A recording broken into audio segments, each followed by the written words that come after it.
Now, around 420 BCE, there was some kind of reform.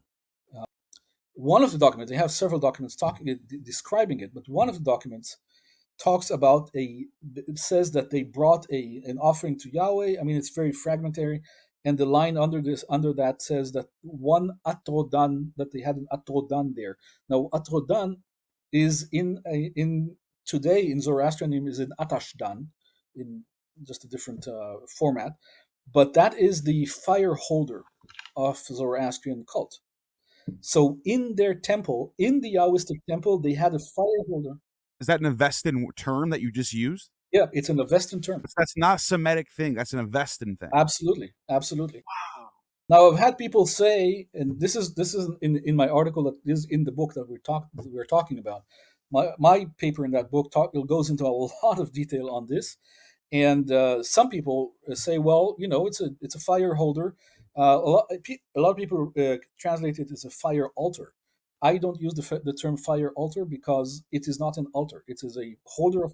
There's nothing sacrificed or offered on it. The Zoroastrians don't offer anything on this. Yeah, So but there's this no. is exactly what the Zoroastrians are using to Absolutely not worship. They're not worshiping the fire, but they're using the fire. venerate the fire. That's correct. That is the center of the Yasna, the Zoroastrian cult. So they had this, and they use. I mean, if they wanted to just simply say we have something that holds fire, not necessarily Zoroastrian, but something that holds fire in the temple, they could have used the Aramaic Duda de Nura or something like that in Aramaic. But they use the Avestan terminology. Use the technical cultic term, the Avestan term, in that to describe what they have. So the level of assimilation is very. I mean, when you have in your own temple a Zoroastrian fire holder and you're using that term, that cultic term, you know what you're doing when you're using this technical term. Again, if they just wanted to say we have something that holds fire, it's very easy to say it in Aramaic, right? It's really easy. And in fact, in the Talmud, where they lived in Sassanian times and they live among Zoroastrians, they had no problem talking about the fire temple, Bidinura or Binura. So they have no problem using pure Aramaic to describe what it is without using Avestan terms. And in Aramaic is the imperial. So it's a Western slash Persian. It's not purely. I mean, the Attar of Dan is in the Western or really Iranian term. But in any case, it's a Indo-Iranian term that is very, of course, also very frequent in the Avesta. I wanted to ask you: is this just in Elephantine's Yahoo temple where they're using the fire, or is this also in Samaria? Well, excellent question. We don't know. I mean, we know there's only one mention of this fire holder at Elephantine. Fascinating. I mean, the context is really clear. It's the temple. It's also in the context of offerings and things like that. It's a fascinating little, but it's very fragmentary. But it does appear very clearly in that fragment. But we don't have. I my again, it's purely speculative. But I do think that 420 BCE was a watershed moment in the relationship between the Persian Empire, the Achaemenid Empire, and the Yahwists all across the empire. Now, when I started looking into that, I said, well, we see it very clearly at Elephantine. We really see after post 420, which is Darius II. So post 420, we see a major shift and a lot more assimilation with Persian ideals, Persian ideas, and even going to a really extreme measure, extreme in our eyes, but a very significant measure of having a fire holder within the temple to Yahweh at Elephantine. Um, and that must have been because it's a relationship with the Yahwists and the empire. That must have been true of all Yahwists everywhere. Now, if we dig a little bit deeper, the temple complex on Mount Gerizim, which was also Yahwistic, of course, was constructed around that time. Depending on who you talk to, some people date it.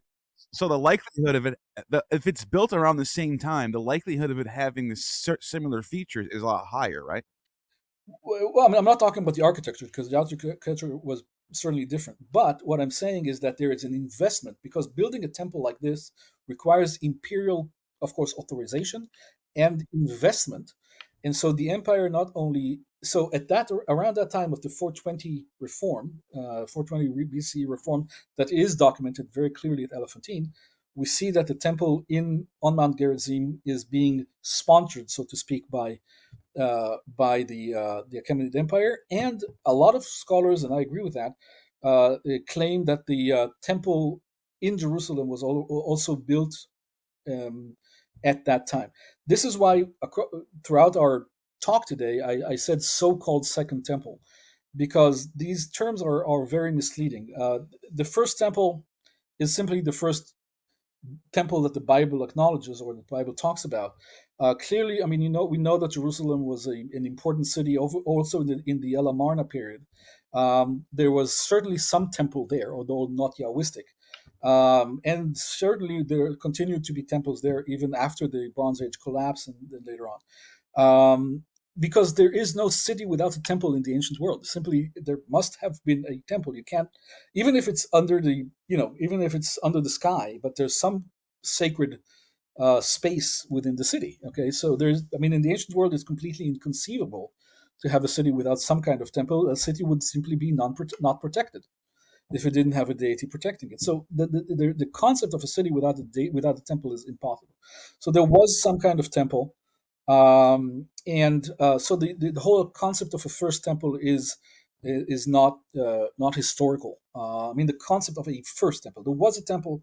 Whether there was a Solomonic, whether it was a historical Solomon is another question. Whether this one is a whether he actually constructed the temple is yet another. But let's say there's this, we call that the first temple. Then what is the second temple? Um, when was another sacred area built in or accepted in Jerusalem? The normal chronology says 516 BCE, according to the chronology that's suggested in the Bible. But that date is simply there in order to provide a 70-year gap between 586 and 516. They need that to happen to. They need that to happen. Yeah, exactly. So you need to have the 70 years because that's, prophecy. And so that is not established. That's not a historical.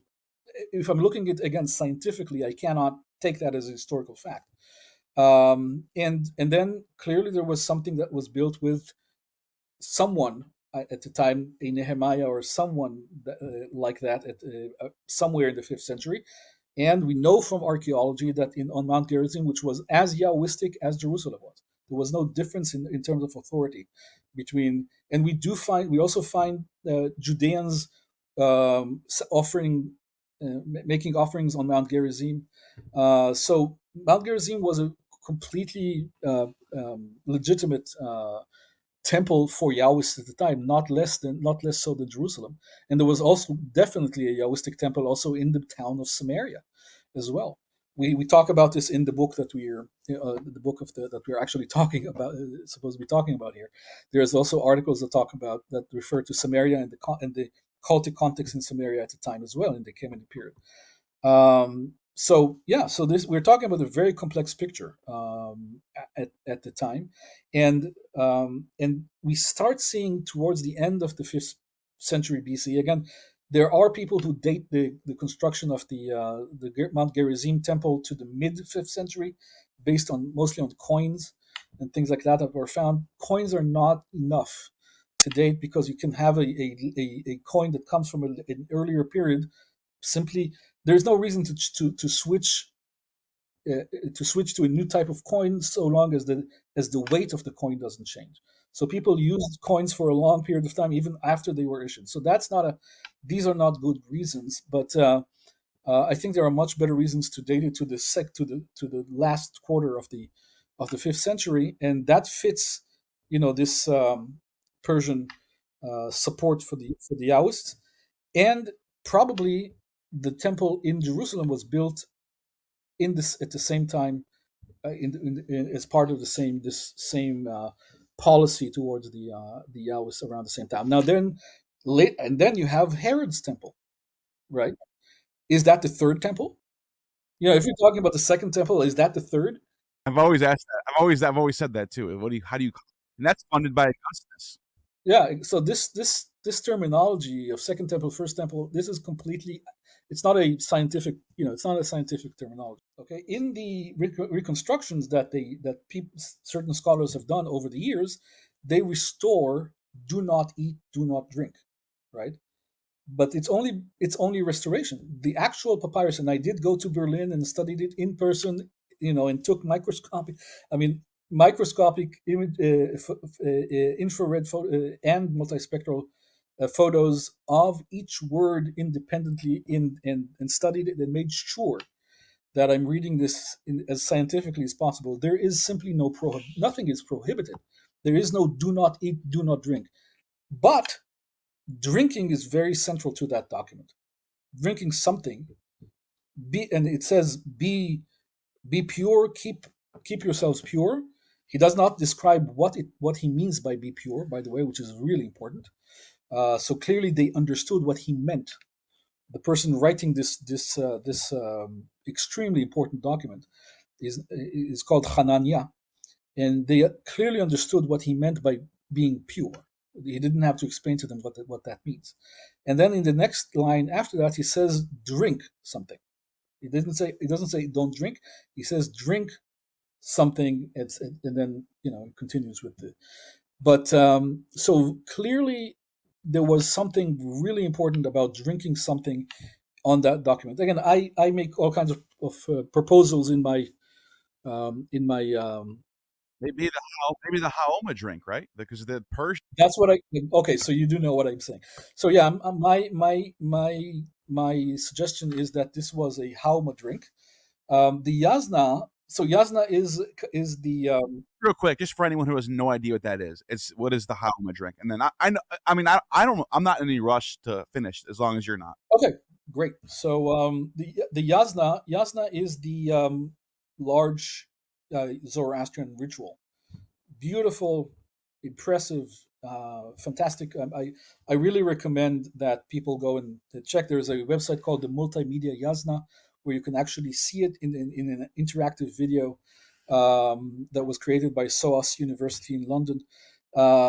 Amazing project, and a lot of information about the Yasna ceremony. Yasna is not a festival. It's kind of like a Catholic mass or or Orthodox Christian mass. It happens every day. Okay, there's every day there's a yasna, and it also happens for special occasions. Okay, so it's simply the liturgy that happens constantly, and it's several hours long, by the way, in the Zoroastrian liturgy. So that's the yasna. We know that the yasna.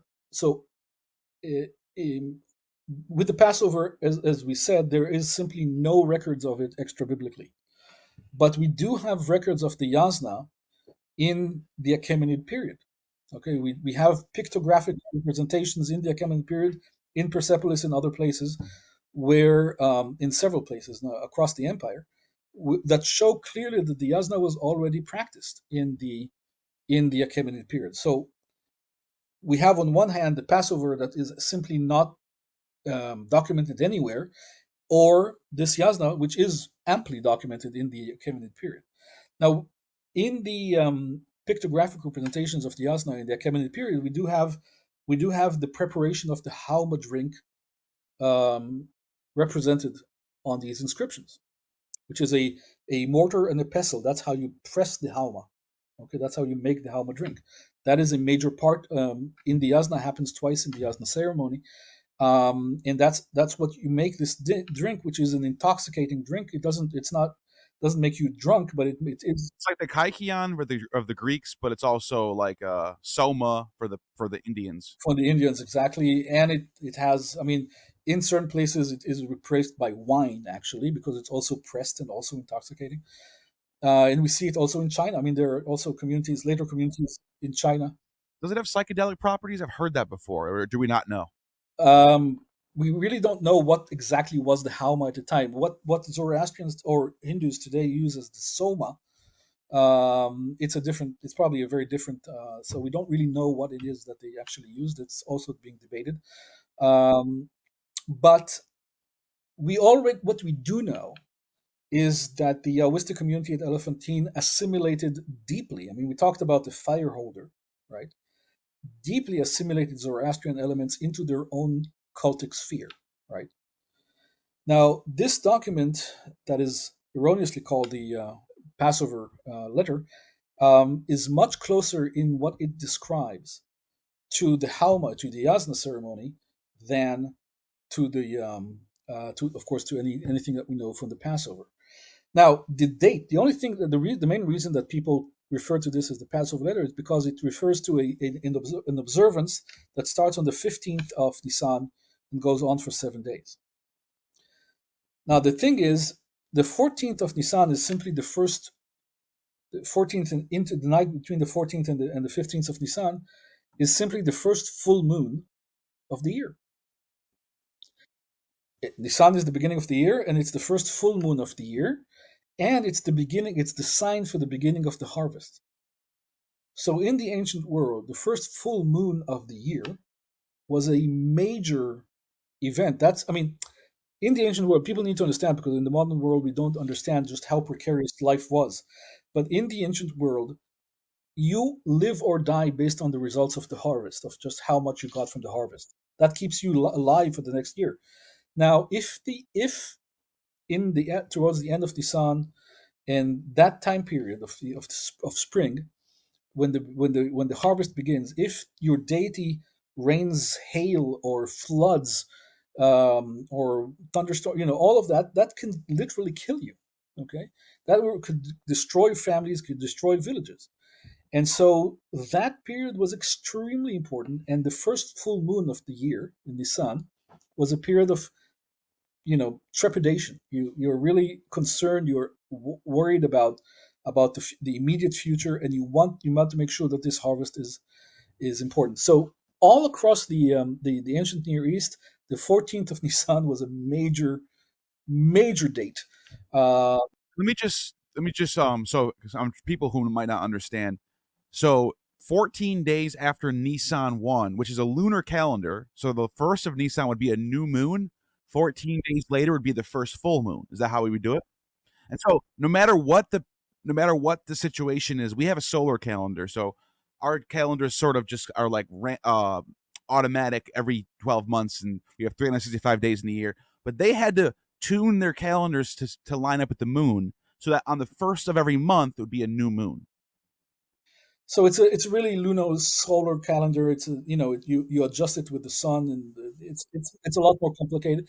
It's a more complex, but that it served its purpose, certainly in the ancient world. Calendars in the ancient world is another fascinating topic. And Nisan was the first month. The first month of the year, right? Oh, there we go. So Nisan 14, by the way, that's the day Jesus is crucified on. Nisan 14 happens to be the first full moon of the year. Wow. It is every year the first full moon of the year, and it is the beginning of the harvest. Okay, and so that is a major, really important day where people really did everything they can to make sure that the deities are not angry with them, right? The Assyrians had a big festival. The Assyrians had called the Kisu festival. Huge festival. It was a week long, and they actually did. I have an art academic paper who wrote about this in my folder here, and they had 72 gods under Dagon was the head of the pantheon, and they all got dedicated to them a lamb sacrifice. So there is a lamb sacrifice happening in this time by the Assyrians. Now the Persian period, I don't know if they did something different, but we're talking. Let me just ask you this: do you think it's safe to say that whatever was going on in the Persian period for this festival was being adopted by Elephantines, Samaritans, all these different groups of Well, people? it simply wasn't a festival yet. It was a one-time observance. This happened in 419 BCE. This particular letter, really at the beginning. So this is 420. I mean, the letter was sent in the first 2 weeks of Nisan, because he says this year you should do this. So the year begins at Nisan first. He's talking about something that should happen on Nisan 15th. So clearly he's writing this somewhere between the first and the 15th of the same year. Um, Brand new observance that they're introducing. Well, again, it's not necessarily an observance. I think it's really the reason that they wanted to do that, because we already talked that there was some kind of close relationship between that started around 420 BCE between the Achaemenid period, and we talked about the Mount Gerizim, we talked about about the fire holder, we talked about and we see it also in coins from that period, that there was a lot more, a lot of the imperial Achaemenids were started around 420 to be very close to the Yahwist at the time. I think that this particular document is the document where, because in order to be close, to be promoted as a people group, as an ethnic group, to be promoted to being part of the dominant ethnic class, you have to be pure.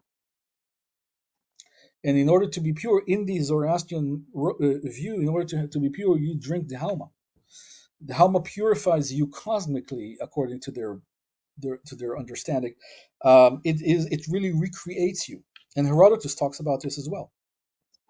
So I think that this document really describes their kind of a ceremony of becoming a part, an organic part, if you will, of the Achaemenid Empire, rather than anything related to the Passover. But I do think that the Passover decades later is based on the Zoroastrian Yasna, and that was the first time it was kind of done and connected to the dates of that festival. But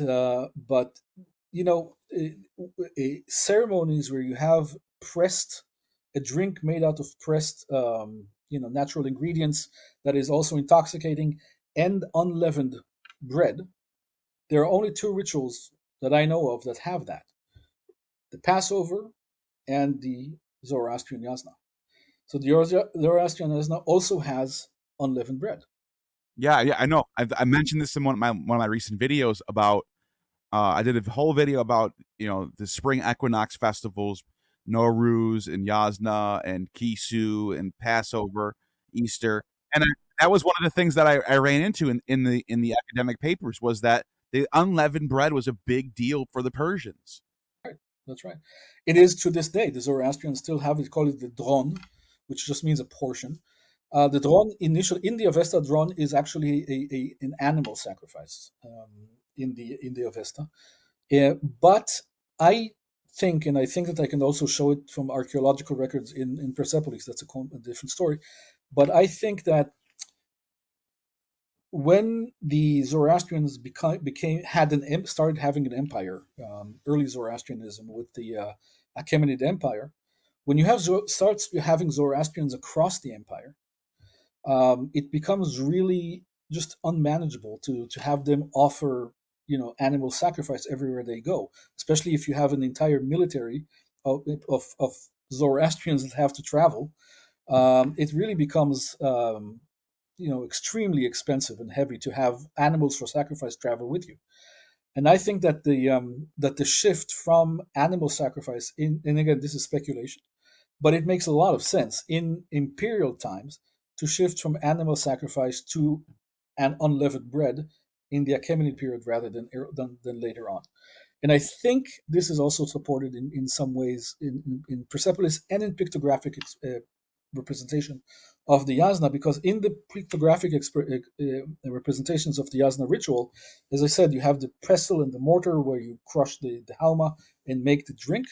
You often have the sponsor of the ceremony represented, and one of the priests represented there, but you never have it never shows like a head of an animal sacrificed, or some body part of an animal sacrificed, which you do have in representations in other cults. So you don't you it never shows that. I mean, it sometimes there are some cases where it does show that, but in most cases, in the main representations that we have, we don't see that. And so I think that was the period of transition from animal sacrifice. Maybe in Persepolis they still did animal sacrifice, but across the empire they didn't. So that was a period that makes a lot of sense for transition into unleavened bread already in the Achaemenid period in Zoroastrianism.